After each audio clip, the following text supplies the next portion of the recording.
សួស្តីអ្នកទាំងអស់គ្នាថ្ងៃនេះយើងនឹងមកសិក្សាអំពីឃ្លាភាសាចិនប្រើប្រាស់សម្រាប់បុគ្គលិកលក់អីវ៉ាន់នៅក្នុងហាង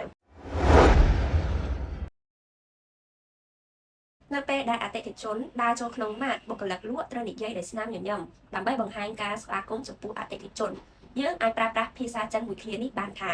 欢迎光临欢迎光临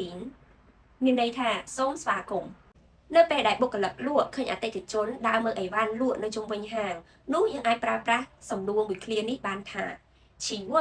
有什么需要帮忙吗请问有什么需要帮忙吗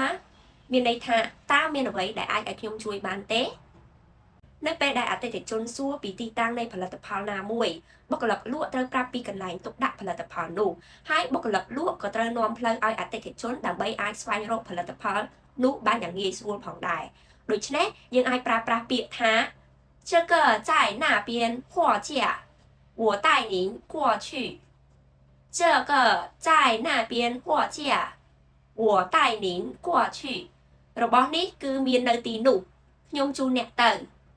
របស់នេះគឺមាននៅទីនោះខ្ញុំជូនអ្នកទៅនៅពេលដែលបុគ្គលិកលក់ឃើញអតិថិជនកំពុងស្ថិតនៅទីតាំងផលិតផលដែលបញ្ចុះតម្លៃនោះគាត់អាចណែនាំការបញ្ចុះតម្លៃពិសេសនោះដើម្បីទាក់ទាញអតិថិជនឲ្យទិញយើងអាចប្រើប្រាស់ឃ្លាជាភាសាចិនមួយហៅថា这个产品我们今天有促销活动很划算这个产品我们今天有促销活动很划算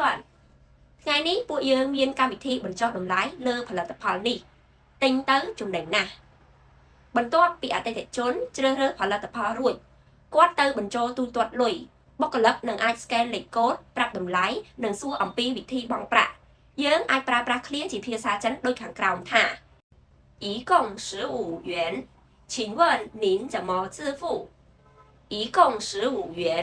请问您怎么支付មានន័យថាចំនួនទឹកប្រាក់សរុបគឺ$15តើអ្នកចង់បង់ប្រាក់យ៉ាងដូចម្តេចបន្ទាប់មកទៀតអតិថិជនបង់ប្រាក់រួចបុគ្គលិកលក់ទទួលលុយពីអតិថិជនរួចក៏ផ្ដល់ការអាប់លុយនិងប្រគល់បង្កាន់ដៃដូច្នេះយើងអាចប្រើប្រាស់ជាប្រយោគជាភាសាចិនថា找给您$5这是您的小票找给您$5这是您的小票ខ្ញុំអាប់លុយជូនអ្នក$5នេះជាវិក័យប័ត្រទំនិញរបស់អ្នកហើយនៅពេលដែលគិតលុយរួចបុគ្គលិកលក់សួរអតិថិជនថាតើគាត់ត្រូវការថង់ច្រកទេ